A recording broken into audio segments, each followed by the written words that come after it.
Baxtini yo'qotgan go'zal. Eski va'dalar unutildi. Qudrat akalar xonadonida to'y tashvishlar bilan zir yugurib yurgan kunlarida Yusufni ko'rgani Saltanatxon opa va Umar akalar borishdi. Uchrashuvga ruxsat so'rab ariza topshirganlarida ertalab edi, ammo uchrashuvga kelganlar juda ko'p ekan. Kun peshindan oqsa hamki navbat kelay demasdi. Kuyib ketdim, dedi Saltanatxon tappa yerga o'tirib.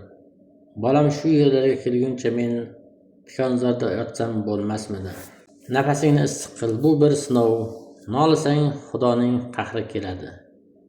Xudoning oldida nima gunohim bor ekan? Nihoyat asrga yaqin ularga navbat yetdi. Uchrashuv xonasida bolasini betaqat kutib o'tirgan Saltanatxon Yusufni ko'rishi bilan ho'ngrab yubordi.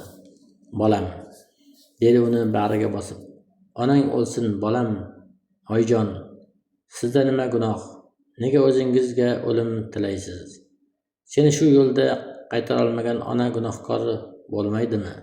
Qo'ysangiz joyi, hammasiga o'zim aybdorman.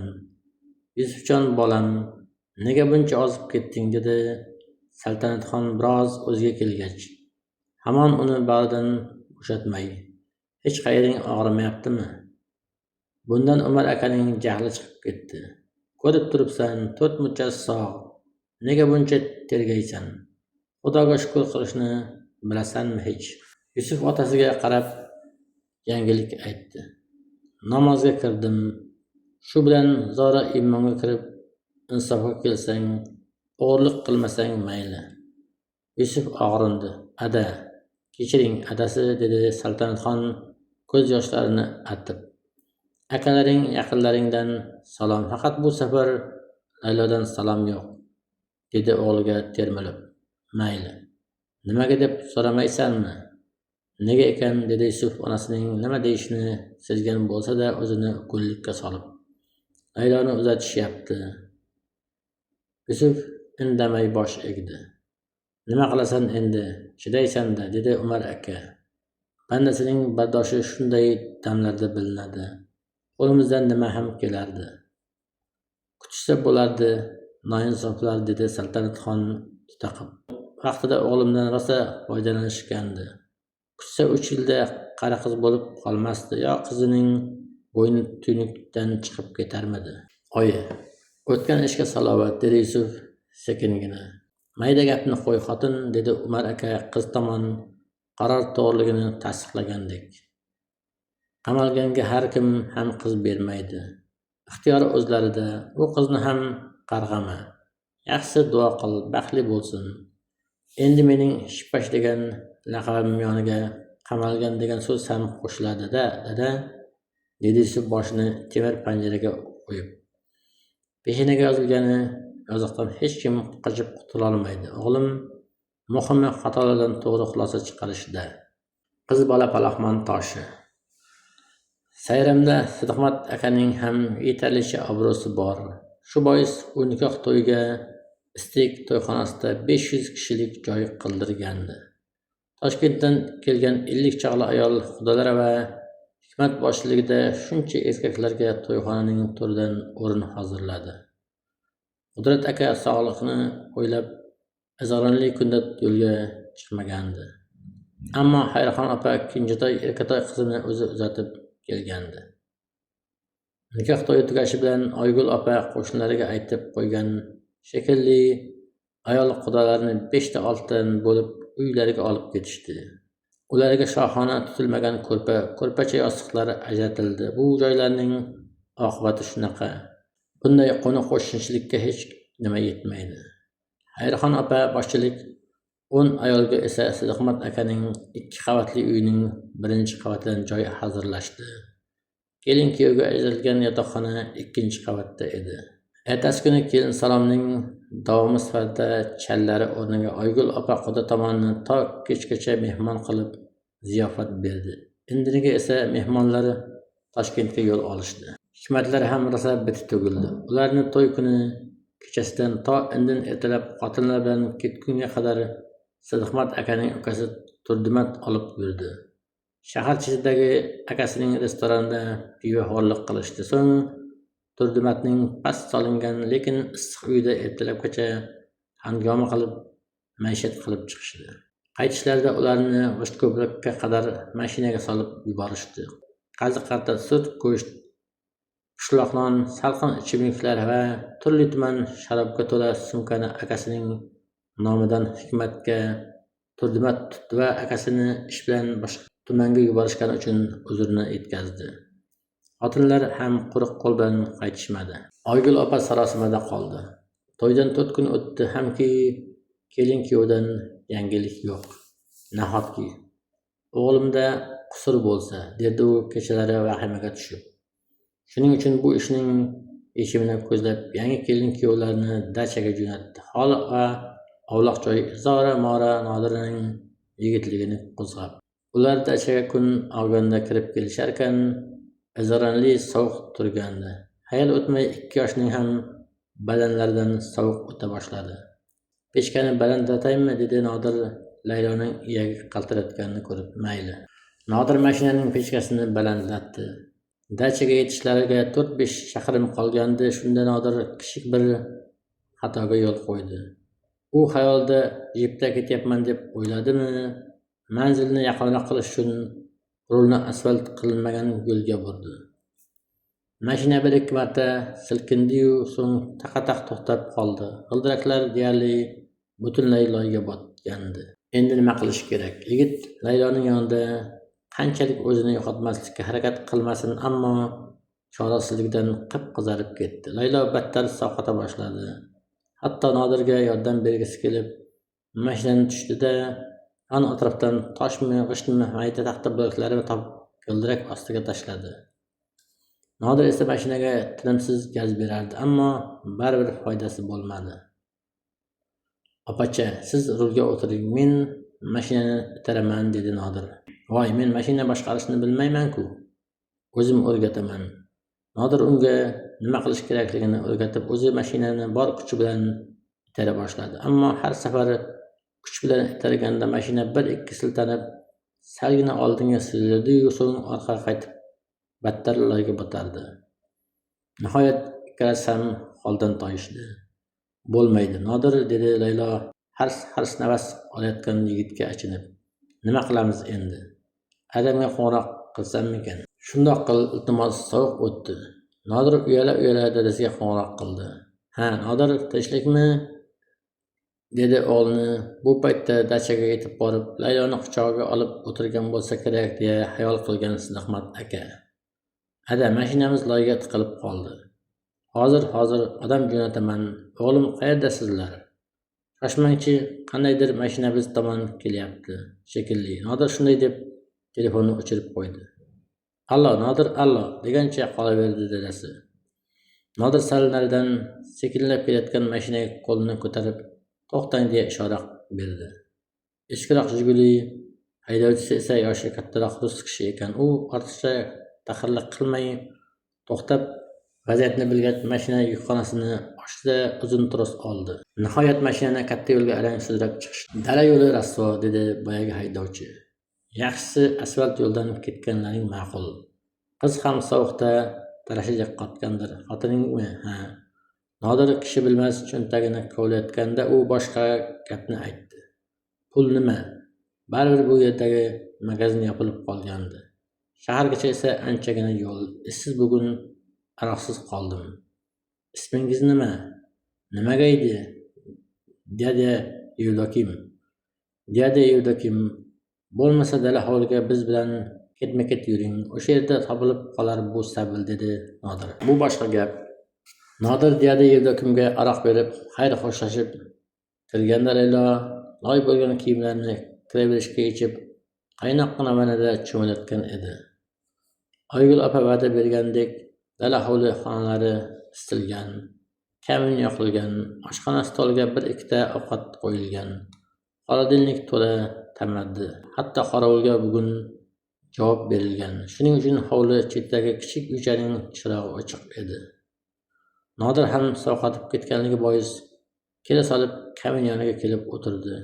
Tirsillab yonayotgan olovga qarab Layloga toldi. Laylo hadeganda chiqay demasdi. Yigit uni kuta ko'zi ilindi. Laylo jakuzilarda sifatli sovun va shampunlar bilan obdon cho'milib, boshiga katta sochiq, egni yangi qalin hammom xalatini kiyib chiqdi. Bunday qarasa Nodir kamin yonida tarashadek qotib uxlab yotgan ekan. U astagina yigitning ustiga adyol tashlab qo'ydi. So'ng unga xalaqit bermaslik uchun oshxonaga kirib qahva damlab chiqdi. Oshxona katta zalga nisbatan sovuq ekan. U kamin yonidagi bo'sh kresloga o'tirib qahva ho'plarkan birdan Nodirga termilib qoldi. Yigitning timqora qoshlari va biroz cho'zichoq yuzi juda chiroyli ko'rinib ketdi ko'ziga va sekin o'rnidan turib uning yuzidan o'pib qo'ydi. Zerikkandan xonalarni tomosha qila boshladi. Ikkinchi qavatda qo'sh yotoqxona, yonboshida mehmon kutilganidan katta zal, so'ng yana 2-3 kishilik bir nechta xonalar bor ekan. Hammasi did bilan bezatilgan. Televizor va qimmatbaho mebellar xonalarga o'zgacha ko'rk berib turardi. Pastki qavatda esa kaminli katta zalda tashqari bir necha kichik xonalar, oshxona va vannaxona joylashgan. Kaminga ro'para tarafdagi devorda odam bo'yi keladigan oyna o'rnatilganligi uchunmi olov xuddi ikki tomondan yonayotgan manzarani kasb etardi. Chap tomondagi katta derazadan esa sharqirab oqayotgan daryo ko'rinib turardi. Osmonga toshib ketgan tog'lar kishida ajabtovur his-tuyg'ular uyg'otar edi. Faqat hovlidagi meva daraxtlari shir yalang'och shoxlari bilan mulzam edi. Katta zalning poli paluba usulida taxta bilan ishlanib, laklangan, yaltiraydi. Umuman hamma uylarda ham shu manzara. Layloga ikkinchi qavat nisbatan sovuqroqdek tuyuldi. Yotoqxonani birinchi qavatga ko'chirish kerak ekan deb qo'ydi ishida va yana kamin ro'parasidagi kresloga ohista cho'kdi. O'rindiq bilinar-bilmas g'ijirlab ketdi. Nodir shugina tovushdan ham cho'chib uyg'ondi. U dastlab qayerda yotganligini anglolmadi. Shekilli yon atrofga alangladi. So'ng qarshisidagi kulimsirab turgan Layloga ko'zi tushib, hammasini tushundi va hajoratli jilmayib qo'ydi. Uxlab qolibman, uyg'otmabsiz, dedi noqulay ahvoldan qutulish uchun. Mashinani loydan chiqaraman deb charchagan eding, ko'zim qiymadi. Bir yoqda sovuq o'tibdi, men ham qaynoqona dush qabul qilib chiqay unda. Mayli. Ungacha men choy damlab turaman. Nodir shosha-pisha o'rnidan turdi. Laylo pishilgan tovuq go'shtidan biroz isitib likopchalarga soldi. So'ng bejirim idishga pomidor sharbati quydi. Arpa nondan kesdi, ko'k choy damladi. U shunday shohona joylarda kelinlik kashtini surayotgandan o'zida yo'q shod edi. Hayal o'tmay Nodir vannaxonadan chiqdi. Qushdek yengil bo'ldingmi? Ha, dunyoning bir chetida kelib qolganingga ishongim kelmayapti, dedi Laylo xo'rsinib.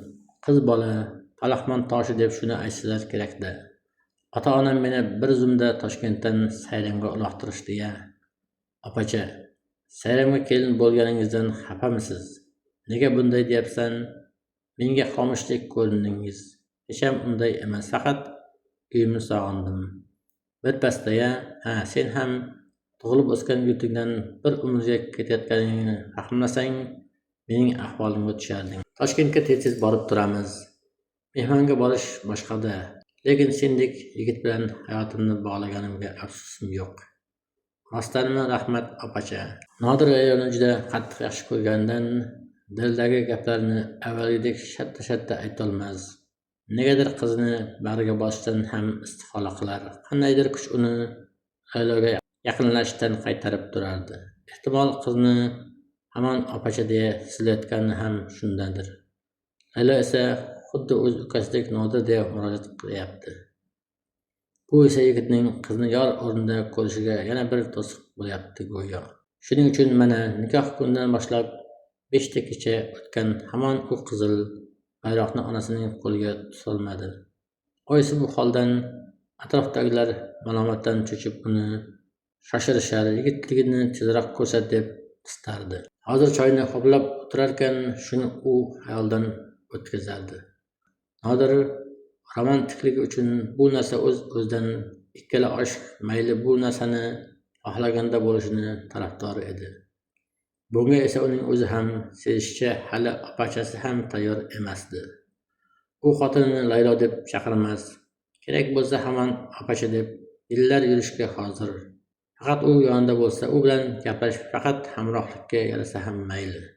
U narsa balki ularning beg'araz, osoyishta shodon kunlariga rahna solib qo'ysa-chi, unda nima qiladi? Shundoq ham u o'zini baxtiyor sezar. Bundan ortiq baxt yo'qdek boshqa bo'lak tuyg'ular, hislarga erishmakni o'ylamasdi. Mana bugun ham oyisi o'g'lim, shunday qilaversang adang ko'chada bosh ko'tara olmay qoladi, uyat bo'ladi, bir galgina qattiqroq bo'la qol jon bolam deb tayinladi. Xayrixon opa bilan qolgan 10 qarindosh ayollari kecha qaytib ketishdi. Oygul opa ularning hammasini yaxshi kuzatib, to'ngillarining har biriga ham ko'ylak, ham lozimlik materiallar qo'ydirdi. Qand qurs shokoladlarga ko'mdi. Eson omon ularni kuzatdilar. Sidiqmat aka Cherneyevga dovul yetkazish sharti bilan ularning birini mikroavtobusga joyladi. Bugun ertalab Ovsin yanga boshlab kelganda Oygul opa indamadi. Ha yo'q ham demadi. Lekin Xayrixon opa mayli deb rozilik bergandi. Yana yangani Laylo bilan hol qoldirishdi. U haqiqiy yanga chiqib qoldi. U Layloga xotinlik maqomini ipidan ignasigacha tushuntirgach, u erini Nodir yomon bola deb yurganlar uchun, gohida haligacha sensiratganlar uchun o'zidan uyaldi. U erining to'pig'igacha har kuni olib kirib yuvib qo'yishini, yo'qsa silab qo'yishini, maylini faqat jo'yali sabab bo'lgandagina qaytarishi mumkinligini aytar ekan, Laylo boshi quyi tushdi.